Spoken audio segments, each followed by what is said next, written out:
하나님 말씀은 사도행전 19장 18절부터 20절까지의 말씀입니다. 믿은 사람들이 많이 와서 자복하여 행한 일을 알리며 또 마술을 행하던 많은 사람이 그 책을 모아가지고 와서 모든 사람 앞에서 불사르니 그 책값을 계산한 즉 은 5만이나 되더라. 이와 같이 주의 말씀이 힘이 있어 흥왕하여 세력을 얻으니라. 아멘. 오늘은 우리 한국교회가 3.1절 기념주일로 지키는 날입니다. 성도들 중에는 1919년에 일어난 사건, 그것도 지금으로부터 105년 전에 일어난 한국 사회의 한 사건을 왜 교회가 그토록 열심히 지키는지 고개가 갸우뚱해지는 분들도 계실 것입니다. 교회 지킬 절기가 많고 신앙이 자라기 위해 챙겨야 되는 행사들도 많을 텐데 왜 한국교회가 이런 해묵은 옛사건을 절기로 지키는가 하는 의문이지요. 이유가 있습니다. 한국 기독교 역사상 가장 위대한 교육운동, 교회운동 또는 선교적 성과를 꼽으라 하면 한국교회 사가들은 주저하지 않고 3.1 독립 만세운동을 꼽습니다. 일제 만세를 부른 사건이 선교운동인가? 라고 생각할 수도 있습니다만 선교에는 직접 선교와 간접 선교가 있습니다. 직접 복음을 들고 나가서 전도하고 선교를 하는 것도 선교지만 예수의 예자도 꺼내지를 않는데 교회나 교인들이 하는 일이 그 사회에 선한 영향력을 끼쳐서 사회가 더욱 정의롭고 사랑이 넘치는 세상이 되도록 하는 것, 요거 간접 선교예요. 이로 인해서 교회의 선한 영향력이 확대되어 가고 전도를 위한 잠재력이 커져가는 것, 선교입니다. 3.1운동은 이런 면에서 한국 교회의 간접 선교의 꽃이라고 할 수 있습니다.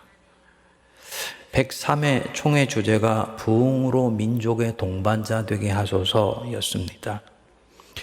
이때 나왔던 주제 연구 시리즈에 따르면 1919년 3.1 독립만세운동 당시 한국의 인구는 2천만 명 정도였습니다. 기독교 진영은 신구교, 그리스 정교들을 다 합쳐도 3,252개의 교회에 20만 명 혹은 많아도 30만 명 정도였습니다. 인구 대비 1에서 1.5%의 숫자입니다. 당시에 천도교 교세가 300만 명이었어요. 그러니까 이것에 비하면 10분의 1도 되지를 않았습니다. 그런데 아시는 대로 민족대표 33명 중에 16명이 우리 기독교 신자였습니다. 당시에 이 민족대표로 초대가 되었는데 서명을 하지 않았던 분들이 있어요. 비서명자 대표라고 하는데 48명 중에 절반인 24명이 기독교 목회자이거나 기독교인이었습니다. 그러니까 기독교인이 사회의 1% 정도지만 교회가 사회에서 지도력을 갖고 사회를 선도했었다는 뜻입니다. 당시의 교회는 간접 선교에서 최대의 효과를 거두어서 하나님께 가장 아름다운 영광을 돌리고 있었다는 뜻이지요. 그리고 한국 교회가 이 간접 선교의 영향으로 한 세기 만에 그때보다 50배가 넘는 교세의 확장을 이뤘습니다. 3.1 운동은 그래서 교회에도 중요한 것입니다. 그런데 오늘날 한국 교회는 그 성장에 걸맞게 사회를 선도하기는커녕 사회적 신뢰도는 해마다 추락하여서 작년인 23년에는 10%대로 주저앉았어요. 교회의 덩치는 커졌지만 영향력은 지극히 축소되고 심지어 사회로부터 지탄받는 대상이 된 것입니다. 교세도 2011년에 880만 명을 정점으로 해서 해마다 줄기 시작하여서 현재로는 허수와 이단들을 빼면 실제로는 550만 명 이하라고 추산을 합니다. 그리고 이것은 앞으로 점점 가속화될 것으로 예상을 합니다. 저출산 고령화 문제가 나오기 전부터 한국교회의 이 교세의 위축이나 영향력의 상실은 예상이 되어 왔습니다. 지금 한국교회가 뭔가 잘못된 선교 방향성을 갖고 가고 있다는 것을 말하는 것입니다. 이런 문제의식을 갖고 사도 바울의 에베소 선교 현장으로 들어가 보시지요. 에베소 선교는 아시는 대로 바울 선교의 금자탑이고 꽃봉오리라고 할 수 있습니다. 사도 바울이 로마로 향하는 걸음 전에 이 자신의 선교의 거의 마지막 지점이라고 할 수 있는 에베소에 와서 복음을 전했습니다. 두란노 소원이라는 말씀 학교를 세우고 2년 동안을 하나님 말씀을 가르칩니다. 그런데 2년을 그렇게 하니까 이 에베소시에 놀라운 일이 일어났습니다. 첫 번째로 18절을 보시면 같이 읽겠습니다. 믿은 사람들이 많이 와서 자복하여 행한 일을 알리며, 예수 믿은 사람들이 찾아와서 이전의 악한 삶을 스스로 고백하고 돌이키는 거예요. 그냥 하나님 앞에서 돌이키고 그냥 바른 삶 살면 끝날 것인데, 왜 그런지 이 에베소에 있는 그리스도인들이 된 사람들은 자기의 이전의 악한 삶을 가지고 와서 사도들과 다른 사람 앞에서 오픈리, 공식적으로 컨페스했다. 자기의 악한 삶을 고백했다고 그랬습니다. 공적으로 돌이키는 것입니다. 19절에 보면 둘째로 마술, 지금으로 치면은 점성과 주술을 행하던 사람들이 이 책을 갖고 나와서 공공장소에서 불태웠습니다. 보면은 그 값을 계산한 즉 은 5만이나 되더라 했어요. 오늘날로 치면 50억 원 어치의 책입니다. 당시에 에베소에 있는 인구가 25만 명 정도였다고 얘기를 하니까 한 집에 2만 원 가격의 책 한 권을 다 불태운 것이지요. 그야말로 대다수의 도시 사람들이 예수를 믿게 되면서 새로운 삶을 시작하고 문화가 개혁되고 사회를 일신하는 일이 일어난 것입니다. 개인에게 복음이 들어가고 그 복음이 영혼 구원에 그치지 않고 가정과 사회와 그 도시 문화 중심까지 바꿔버리는 역사가 나타난 것입니다. 실제로 에베소 교회는 이때 비약적인 부흥을 이루게 돼요. 바울이 에베소서를 통해서 신인류의 삶을 본격적으로 요청을 합니다. 에베소서 강해 때도 말씀을 드렸습니다만 이 에베소서는 교회가 무엇인지를 가르쳐주는 책이에요. 근데 교회가 왜 중요한지, 교회가 왜 세상에 뿌려지는 하나님의 소망인지를 이 에베소서만큼 강력하게 서술한 그런 서신이 없습니다. 그만큼 이 에베소 교회는 바울의 기대와 소망을 듬뿍 담았던 교회예요. 이 여망대로 교회사에 의하면 초대교회 때 이 지중해에 흩어져 있었던 4대 교회가 있었습니다. 로마 교회, 콘스탄티노플 교회, 그리고 아프리카에 있었던 알렉산드리아 교회, 그리고 아시아에서 가장 힘 있는 교회가 바로 이 에베소 교회였습니다. 바울의 복음이 이때 뿌리를 내린 성과였다고 할 수 있죠.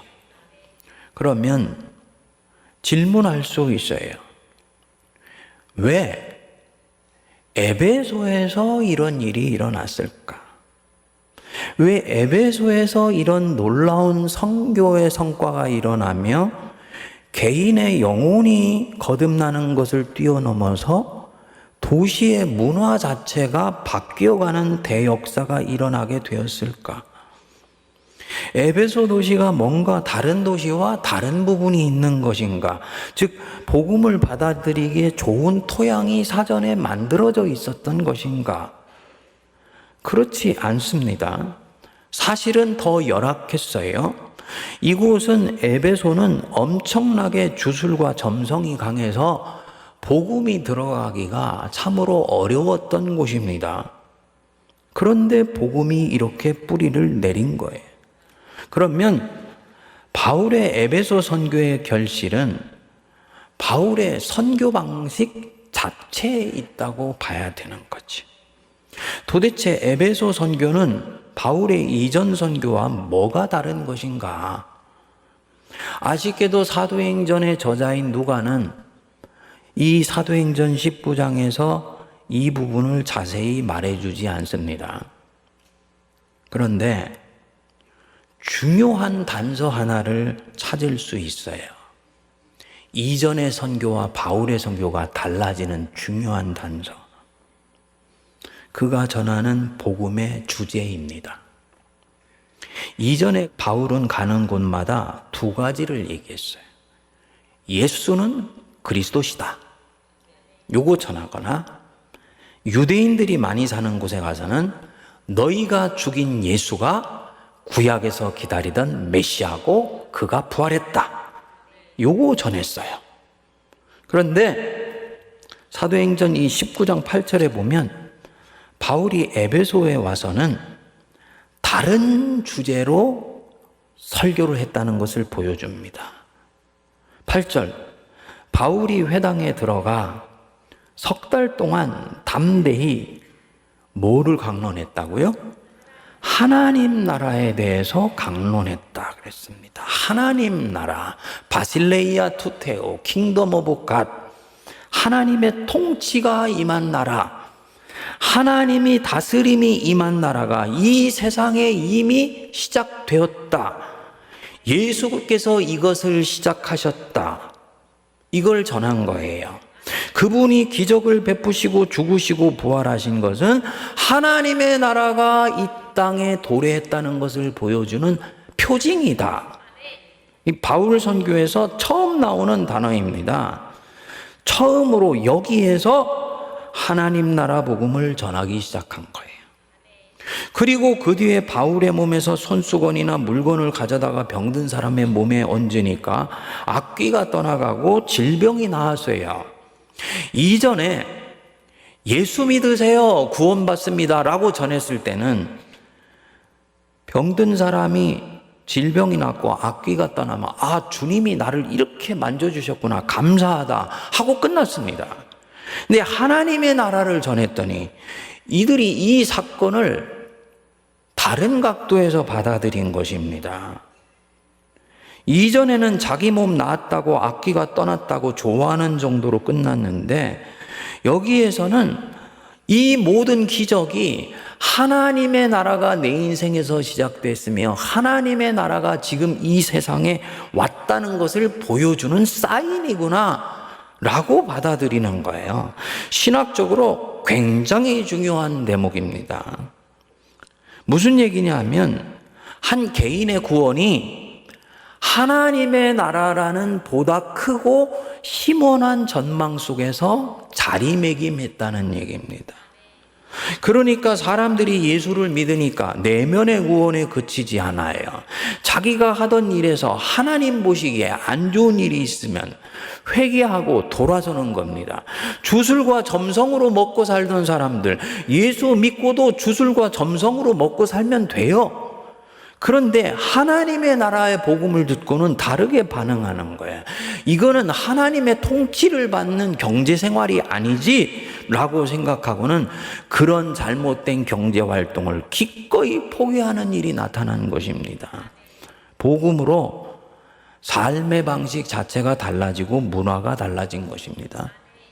20절에 보면 누가가 이 에베소 선교를 한마디로 요약을 합니다. 우리 같이 한번 읽어보겠습니다. 이와 같이 주의 말씀이 힘이 있어 흥왕하여 세력을 얻으니라. 에베소에서 하나님의 말씀은 힘이 있었다. 이 힘, 헬라어로 크라토스, 통치권이에요. 군사적인 용어이고요, 정치적인 용어입니다. 에베소에서 하나님의 말씀이 비로소 통치권을 얻게 되었다. 단순히 인간 영혼만 장악하고 천국 갈 수 있는 티켓 얻은 것으로 끝나는 것이 아니고, 이 에베소시에서는 하나님의 말씀이 백성들 속에 통치권을 갖게 되어서 말씀과 말씀에서 나오는 진리가 사람들을 직접 다스리게 되었다. 당연히 사람들을 다스리니까 이 사람들이 만들어내는 문화, 정치, 종교생활, 경제생활도 통치권을 말씀이 갖게 되는 것입니다. 그래서 주술과 점성으로 밥 먹고 살아가던 사람들이 나와서 스스로 자기 책을 불살라요. 하나님의 통치권을 받아들인 것입니다. 바울이 하나님 나라를 가르친 데서 온 결실입니다. 성도님들, 예수 믿고 구원받으세요 라는 이 복음도 중요하지만 사실은 이것은 복음의 시작입니다. 이게 전부가 아니에요. 모든 그리스도인과 교회의 궁극적인 목적은 뭐냐? 하나님의 크라토스, 하나님의 통치권이 이 땅에 오게 하는 거예요. 주님이 반복해서 가르치신 것이 무엇이냐? 크라토스, 통치권, 하나님 나라예요. 때가 찼고 하나님의 나라가 가까웠으니 회개하고 복음을 믿어라. 예수님의 제1성이 하나님의 크라토스, 하나님 나라세요. 얘들아, 천국은 이와 같으니 밭에 감추인 보화와 같다. 농부가 자기 밭에 심은 겨자씨 한 알과 같다. 하나님의 나라는 농부가 씨를 뿌리는 것 같아서 어떤 것은 길가에, 어떤 것은 가시덤불에, 어떤 것은 좋은 옥토에 뿌려지는 것과 같다. 반복해서 하나님의 나라를 가르치셨어요.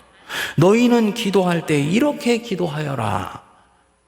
나라의 임하옵시며, 하나님의 나라가 이 땅에 오게 해달라고 기도해야 된다. 너희를 부른 것은 그것의 시작이다. 너희 영혼의 구원은 하나님의 나라가 내면에서 시작해서 밖으로 흘러가기 때문이지 내면 구원이 끝이 아니다, 이 뜻입니다. 이 성경 66권의 비전이 결국은 하나님의 나라입니다. 계시록 21장에 보면 하늘에 있는 거룩한 성 예루살렘이 땅으로 내려온다 그랬어요. 그래서 하나님이 자기 백성의 눈에서 눈물을 닦아주신다 그랬습니다. 내가 보매 거룩한 성 새 예루살렘이 하나님께로부터 하늘에서 내려오니, 하나님의 나라가 역사의 마지막에 완성되는 것을 환상으로 보여주시는 거예요. 엄청난 영적 비전입니다. 이런 측면에서 보면 예수 믿고 구속 죄사함 받는 것은 이제 시작이죠. 성도가 교회에서 예배드리고 끝에 목사가 축도를 하지 않습니까? 이 예배학적으로 이 축도는 파송이에요. 이제부터 다시 모일 때까지 성도들을 하나님 백성으로 세상의 생명의 씨앗으로 파송하는 거예요. 직장으로, 가정으로, 선교사로 파송하는 거예요. 자기 일터로 파송받아서 갑니다. 그 걸음에 하나님의 은총이 임하게 해달라고 지금 축도하는 것입니다. 왜 이렇게 하냐? 일터로 가고 가정으로 가서 거기에 하나님의 나라를 세우라는 것입니다. 이게 성도의 본업이고 성도의 본래 부르심이에요. 개신교의 핵심 진리 중에, 교회론 중에 하나가 바로 이 부분이에요. 그래서 만인제사장설이 나오게 된 거예요. 목사가 교회에서 목회자로서 목회하는 것이나 성도가 세상 방법권에서 하나님이 파송하는 직장 선교사로서 주님 일에 일하는 것이나 조금도 무게감에 있어서는 차이가 없다. 만인제사장설을 정치적인 이념으로 목사하고 우리하고 똑같다, 이런 식으로 오해하는 것은 만인제사장설을 완전히 곡해하는 부분입니다. 양육하고 훈련하는 것도 바른 이런 이유입니다. 세상에서 하나님 나라가 이뤄갈 때 거친 세상에 쓸려가지 않고 세상을 이기게 하려고 영적인 근육을 키워주는 거예요. 인정하십니까? 저는 이 부분에서요, 우리 성도들을 아주 강하게 훈련하고 강하게 양육하길 원해요. 그래서 이 부분에서는 성도님들한테 양보 안 해요. 왜냐하면 그게 목사가 진정으로 세상을 살아가는 성도들을 사랑하는 길이라고 보기 때문입니다. 오늘부터 3040 목장 모임이 시작되지요. 그냥 모여서 좋고 행복하라고 하라는 것만 아닙니다. 복음으로 행복해져서 결국은 믿음으로 세상을 이기는 자들로 견고히 세워가는 거예요. 일찍부터 그들을 견고히 세워갈 때 20년, 30년 뒤에 한국교회 결정적인 근거지와 토대를 만들 수 있기 때문에 우리가 이 일에 투자하는 것입니다. 이 하나님의 크라토스, 통치권이 이 땅에 오게 하는 것이지요. 이게 교회의 비전입니다. 그래서 우리 선배 그리스도인들은 이미 105년 전에 교회의 힘이 아직 일천하여서 1%의 인구 퍼센트도 되지 않고 막 교회가 시작돼서 자기 힘 기르기도 버거운 때에 일제 총칼이 다스리는 것이 아니고 이 하나님이 내 나라 내 백성 통해 사랑과 정의로 다스리는 나라를 꿈꾸며 거리로 나왔던 것입니다. 당시에 하나님의 나라라는 단어는 단 한마디도 하지 않았지만 내용은 그야말로 하나님 나라의 비전이었습니다. 성도님들, 이 하나님의 말씀의 크라토스, 통치권이 세상 구석구석에 흘러 들어가게 하는 것은 교회 자신을 위해서도 굉장히 중요합니다. 교회는 그리스도의 몸이에요. 교회는 유기체라는 얘기입니다. 그러니까 교회도 하나의 생명이에요. 그러면 교회도 다른 생명처럼 교회를 둘러싼 생태계가 있어요. 이 생태계가 건강하고 활력 있게 유지가 되고 이 생태계가 교회에 대해서 친교회적이면, 교회에 대해서 다시 말해서 우호적이면 그 안에 있는 교회도 아주 활력이 넘치고 점점 왕성해져 갑니다. 반면에 교회를 둘러싼 생태계가 점점 열악해져 간다. 교회에 대해서 자꾸 의구심 어린 눈빛으로 보기 시작한다. 그러면 지금은 교회가 아무리 강하고 세력이 커도 시간이 지나면 이 열악한 생태 환경으로 인해서 교회는 점점 시들어 갑니다. 처음에는 전도가 되지 않으니까 개척교회가 안 서게 되고, 그 다음에는 50명, 100명 단위의 교회가 말라가게 되고, 그 다음에는 200명에서 500명 되는 중경교회가 말라가게 되고, 10년, 15년이 지나가면 1000명, 2000명 되는 대형교회도 말라가게 되는 거예요. 사회는 지금 물질 만능의 만무니즘이 세상을 마음대로 이끌어가요. 교회는 그거 그렇게 가도록 놔둬요. 그러면서 우리는 우리 진지를 구축해서 자기 생명을 유지해 간다? 창조주의 섭리로 볼 때는 그 논리는 성립되지 않습니다. 결국 교회는 이 문명의 영향으로 서서히 말라 죽어갈 것입니다. 역으로 교회가 세상의 한복판에 나가서 때로는 복음을 전하고 때로는 교회의 진리를 지성인들에게 변증을 해줘요.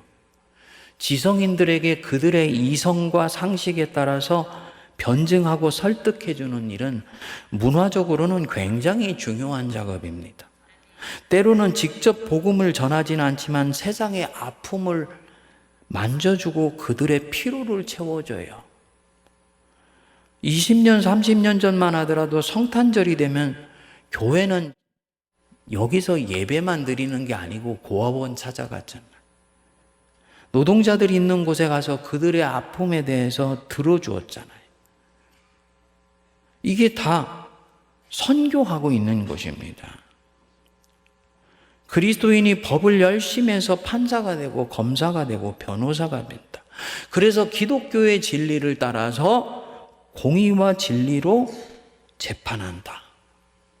선교적으로 굉장히 중요한 부분입니다. 간접 선교입니다. 그러면 이것들이 쌓이고 쌓이면 어찌 되냐? 세상이 조금씩 달라집니다. 죽었던 세상이 서서히 살아나요. 냉정하게만 보이고 살벌하게 보이던 세상에 웃음꽃이 피고 사랑의 꽃이 피어나요. 그리고 그들은 예수를 믿지는 않지만 교회가 지금 이런 일들을 해주고 있다는 것을 알아요. 당연히 교회를 둘러싼 생태 환경이 아주 우호적으로 조성이 되는 거예요.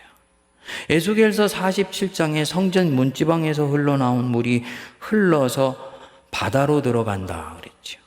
문지방에서 나온 생명의 물이 강가로 흘러가니 강 좌우편에 나무가 살아나고, 바다로 흘러 들어가니 그 흘러내리는 물로 그 바다에 물이 되살아나리라. 보이십니까? 성전 문지방에서 나온 물, 하나님 말씀의 물이 세상으로 흘러 들어가니까 그 주변에 죽어 있었던 수양버들이 살아나고, 그 아라바 강가를 지나서 바다로 들어가니까 죽었던 고기가 되살아나며 생명이 충만케 되는 역사가 일어나게 된다. 성전의 생명의 물이 어떻게 세상을 살리며 그 생명의 물을 먹은 백성들이 어떻게 세상을 변화시키는지를 환상으로 주님이 에스겔에게 보여주신 것입니다. 여러분, 3.1운동은 이런 면에서 볼 때 교회를 둘러싼 이 생태 환경을 결정적으로 변화시키게 됩니다. 3.1운동은 물론 정치적으로 실패했어요. 독립 만세를 외쳤는데 독립을 이루지 못했어요. 그리고 이때 교회는 아주 엄청난 박해를 받기 시작해요. 심지어 제암리교회 같은 데서는 성도들이 일제 만행에 의해서 교회당 안에서 다 불타 죽는 안타까운 일이 생기기도 했습니다. 그런데 하나님의 크라토스, 하나님의 통치권은 백성들 속에 확실히 각인됩니다. 예수를 믿지 않던 사람들도 교회를 다시 보게 되었어요. 이때부터 기독교는 노랑머리 선교사가 전하는 외래 종교가 아니고 한국 백성의 종교로 되어갑니다. 역사가 단재 신채호 선생이 원래 기독교 신앙에 대단히 회의적이었습니다. 그런데 한국 기독교가 3.1운동에 가담하고 민족을 위해서 희생과 고난을 앞장서서 십자가를 지고 가는 것을 보고는 기독교를 자기가 다시 평가하게 되었다고 수레를 했습니다. 그리고 정확하게 5년 지나서 한국 기독교가 일제의 핍박과 견제를 이겨내고 1925년부터 급속히 성장하기 시작해요. 그리고 1930년대에 2차 대부흥운동이 시작됩니다. 그러니까 기독교 100년의 부흥은 생태학적 시각으로 보면 이 3.1운동에서 선배들이 뿌리고 개간했던 땀의 결실이라고 말할 수도 있는 것입니다. 자, 이런 측면에서 볼 때 하나님 나라의 넓은 전망에서 보면 오늘의 한국교회는 그 지평이나 그 시야가 너무너무나 좁아져 있습니다. 첫째로는 교인들이 철저히 교회 중심의 신앙에 갇혀 있어요. 세상에 나가서 하나님의 나라를 세워가는 비전을 갖지를 않아요. 목회자들인 저 같은 사람들이 그렇게 가르쳤기 때문이에요.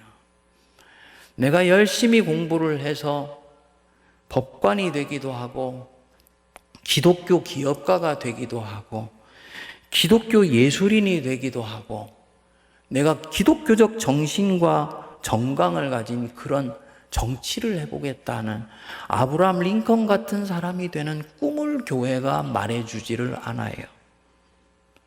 그러다 보니까 한국교회 신앙은 100년 전에 비해 철저히 교회 안에 갇혀버린 것입니다.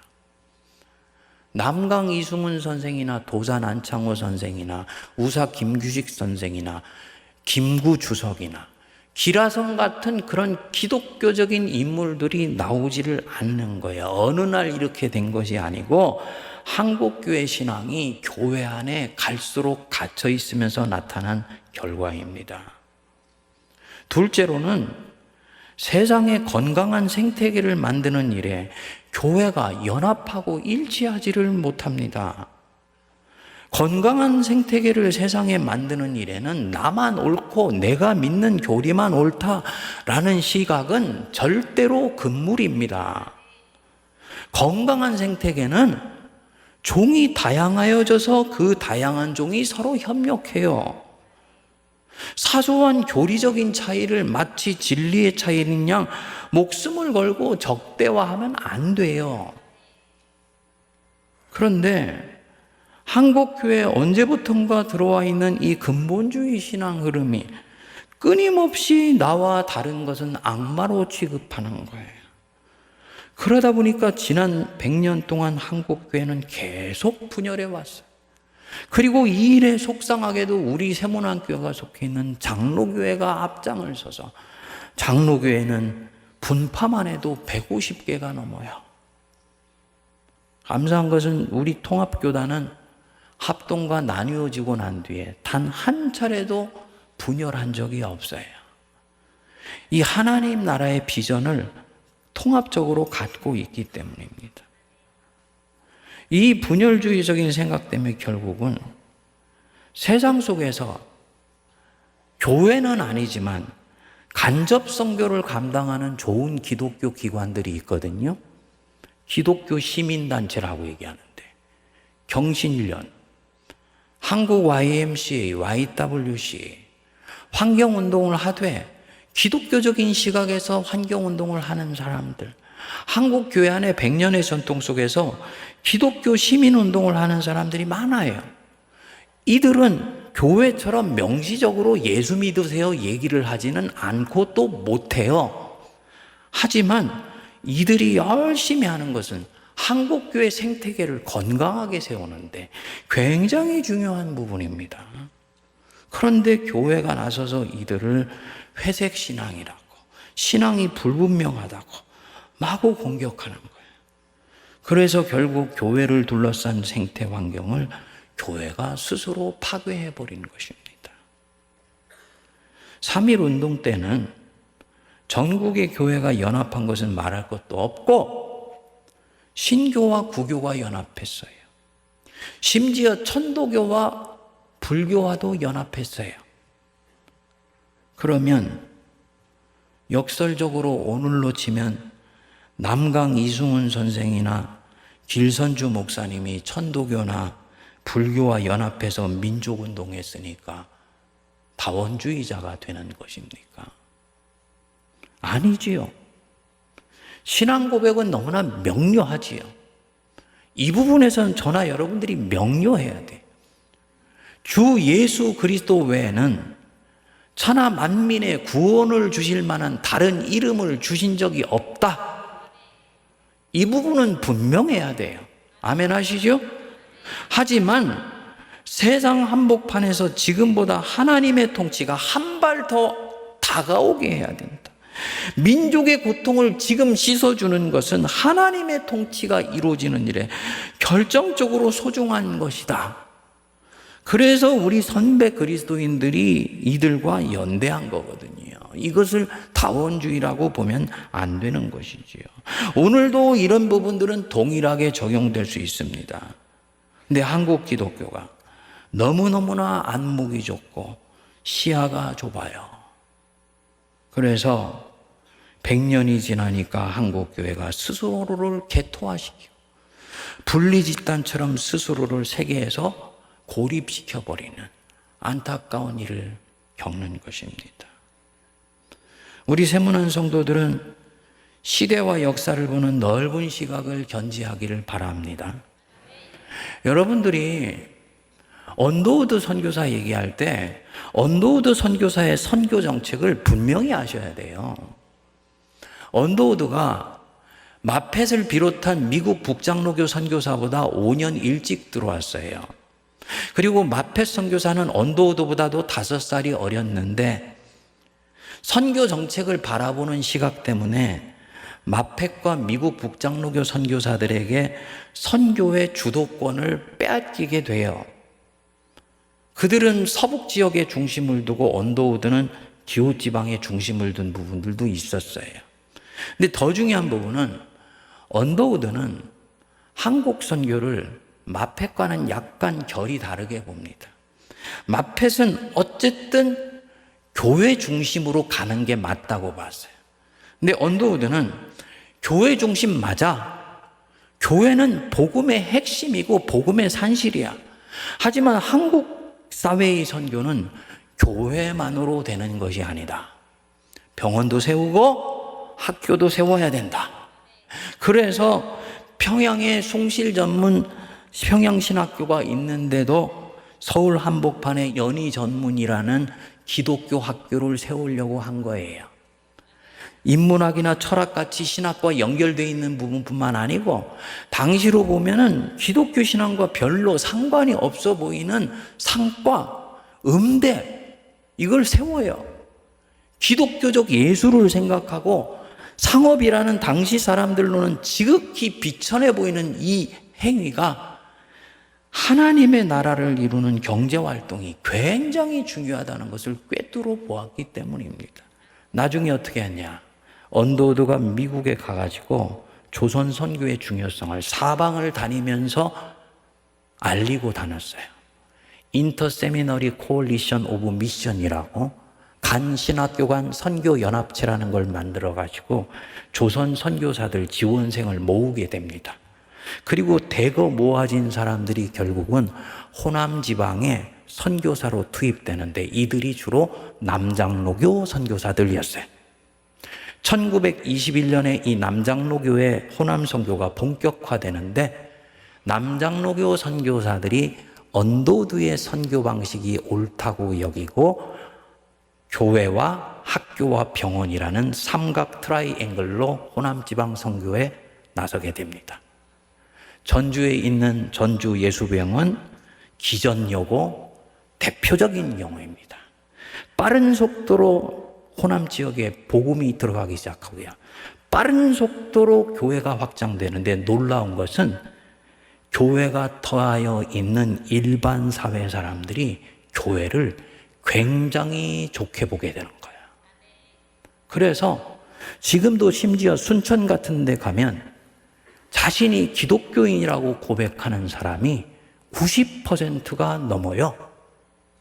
이것은 단순히 교회만 세워서 되어진 일이 아니고 예수 믿으라고 말은 하지 않지만 교회가 터여져 있는 이 생태 환경을 건강하게 만들어낸 그 산물들이 50년, 100년 지나면서 선교의 열매로 나타나게 된 것입니다. 이 언더우드 선교사가 가졌던 이 탁월하면서도 통찰력 깊은 이 선교 시각을 우리가 소중하게 생각해야 돼요. 이 면에서 세문안교회 성도들은 역사와 시대를 보는 넓은 시각을 가질 수 있게 되기를 바랍니다. 그래서 우리 세문안교를 통해서 이 악해져 있는 복음의 생태계가 건강하게 되고 생명이 충만한 세상이 오게 되는 일에 함께 우리가 쓰임받을 수 있게 되기를 바랍니다. 기도하겠습니다. 하나님, 이와 같이 주의 말씀이 힘이 있어 흥왕하여 세력을 얻었다 했습니다. 하나님의 말씀이 통치권을 얻는 이 세상이 오게 하옵소서. 남북이 갈라지더니 동서가 갈리고 계층이 갈리고 문화에 의해서 노년과 젊은이가 갈리고 결국은 남성과 여성이 갈려나가는 안타까운 분열의 역사를 반복하고 있습니다. 교회가 끊임없이 나뉘어져 가기 때문에 하나님이 이 땅에 주시는 징계요, 교회를 향한 사인이 아닌지 보게 하시고 교회는 하나 되게 하여 주시며 하나님의 통치권이 임하게 하는 일에 함께 힘을 모으게 하옵소서. 성도들은 열심히 세상 속에 나가 하나님의 통치권을 위해 선교사 역할 감당하게 하시고 목회자는 이를 위해 훈련 교관이 되어 성도들의 영적 근력을 단단하게 키워내어 그리스도의 군사여 그리스도의 삼손 같은 일꾼들로 세워가게 하옵소서. 예수님 이름으로 기도하옵나이다. 아멘.